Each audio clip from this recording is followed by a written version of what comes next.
दोस्तों लिटरली ये Indian politics में कुछ मजाक से नहीं चल रहा। आओ तुमको जन्नत दिखाऊं, नहीं आए तो केस चलवाऊं। आजा मुन्ना आजा, तुझे राजा मैं बनाऊंगा, विरोध किया तो सोच ले जेल में डलवाऊंगा। मतलब ये तो कोई ऐसा मदारी का खेल चल रहा भाई, जिसमें मदारी हमारे सामने हाथ से पैसे बंदे के जेब में डाल रहा है और हम कुछ कह भी नहीं पा रहे। समझ रहे हो, हम ताली भी बजा रहे हैं। और जो टीडी है ना, ये पुनीत और जोगिंदर से भी बेकार एक्टिंग कर रही है भाई साहब। क्या बेस था, फिर से बोल।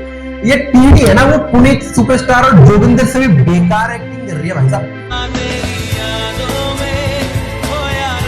अब यार ये क्या मजाक है। केजरीवाल और आम आदमी पार्टी के नेताओं को ईडी छोड़ती है तो सीबीआई अरेस्ट कर लेती है। और यहाँ तक एक किस्मत देखो, एनडीए के सहयोगी चंद्रबाबू नायडू भाई साहब, जो मोदी से जब से जुड़े हैं, दिन देखो कितने अच्छे हैं। ईडी ने कोर्ट में मान लिया कि इनके खिलाफ कोई पुख्ता सबूत नहीं मिले हैं, तो उन्हें मामले से बाहर कर दिया।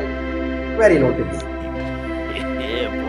अब आप ही बताओ, ये ईडी जो आज कह रही है कि चंद्रबाबू नायडू के खिलाफ कोई सबूत नहीं मिले हैं, इसे उस वक्त कौन से सबूत मिले थे जब इन्होंने चंद्रबाबू नायडू भाई साहब को जेल में डाल दिया था, वो भी 53 दिनों के लिए। अब मुद्दे की बात पर आते हैं। मुद्दे की बात यह है कि सुनिए, उस वक्त जब 2019 में चुनाव थे, विपक्षी खेमे को एक और करके, यानी कि उसकी लामबंदी कर ईवीएम पर सवाल उठाने के पूरे आंदोलन को लीड कौन कर रहा था?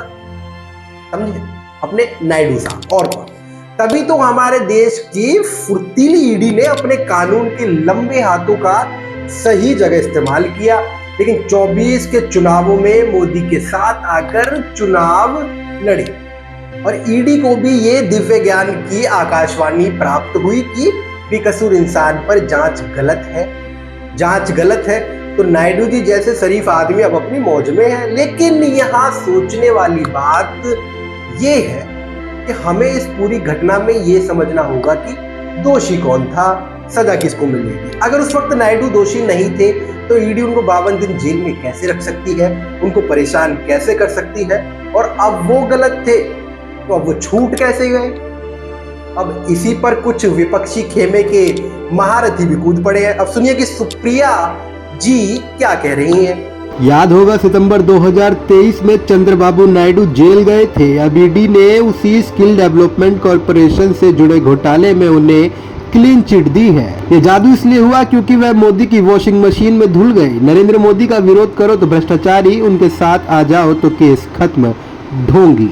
यही नहीं, और सुनिए, सुरेंद्र राजपूत भी अपने एक्स पर लिखते हैं कि भाजपा का टूलकिट हो गया है ईडी। चंद्रबाबू नायडू के भाजपा का सहयोगी होते ही उन्हें 371 करोड़ के घोटाले से क्लीन चिट मिल गई। आज एक बड़े रोचक घटनाक्रम में ईडी ने 371 करोड़ रुपए के कथित घोटाले के मामले में चंद्रबाबू नायडू, जो आंध्र प्रदेश के मुख्यमंत्री और नरेंद्र मोदी जी का अनन्य साथी हैं और एनडीए के एक महत्वपूर्ण घटक हैं, उनको क्लीन चिट दे दी। तो इससे याद आ रहा है कि 2014 से जिस तरीके से ईडी ने 95% से ज्यादा केस विपक्षी नेताओं के ऊपर किए और उनमें से जिन महत्वपूर्ण 25 नेताओं ने भारतीय जनता पार्टी ज्वाइन कर ली, उनके केस या तो ठंडे बस्ते में चले गए या उन्हें क्लीन चिट मिल गई या उनकी फाइलें खो गई। कोर्ट को यह तक कहा गया कि उनकी फाइलें खो गई। मैं कोर्ट से भी मांग करता हूं और सरकार से भी मांग करता हूं कि आज जिस केस में चंद्रबाबू नायडू को 371 करोड़ के केस में क्लीन चिट मिली है, उन सारे ईडी अधिकारियों को जिन्होंने ये मुकदमा लगाया था, उनको जेल भेजें। और या फिर वो अधिकारी बताएं कि किसके कहने पर इस तरीके की उन्होंने हरकत की, किसका दबाव था।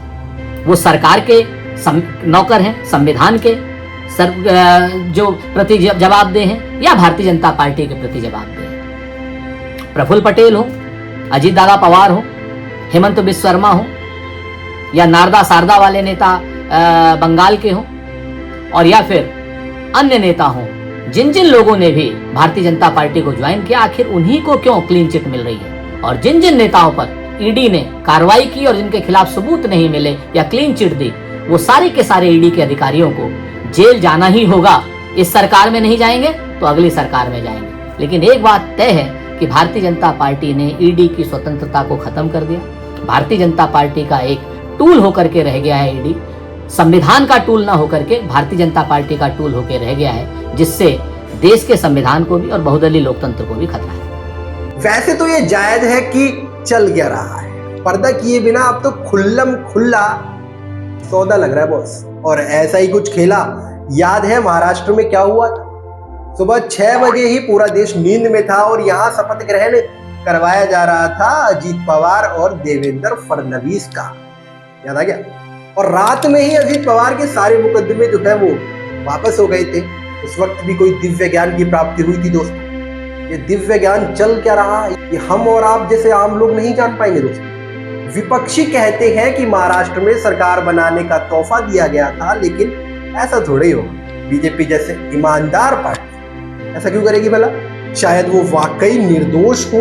खैर ये कांग्रेस वालों और विपक्ष का क्या है, ये तो सरकार के अच्छे कामों को भी प्रमोट नहीं करेंगे, लेकिन परेशानी क्या है, हम किस लिए बैठे भाई साहब? तो इस सवाल पर चर्चा करेंगे, आप लोग कमेंट करेंगे हमारे इस वीडियो के नीचे कि आखिर क्या ये मोदी की वॉशिंग मशीन का जादू तो नहीं? ऐसे कैसे अपने अपने में कार्रवाई हो जाती है, माफ हो जाते हैं? ये तो कोई बात नहीं हुई। चलो फिर कमेंट करो, शेयर करो और सब्सक्राइब भी करी दो भाई साहब। आपका दिन अच्छा रहे। बार बार मिलते हैं अगले वीडियो में, तब तक के लिए दीजिए हमें इजाजत।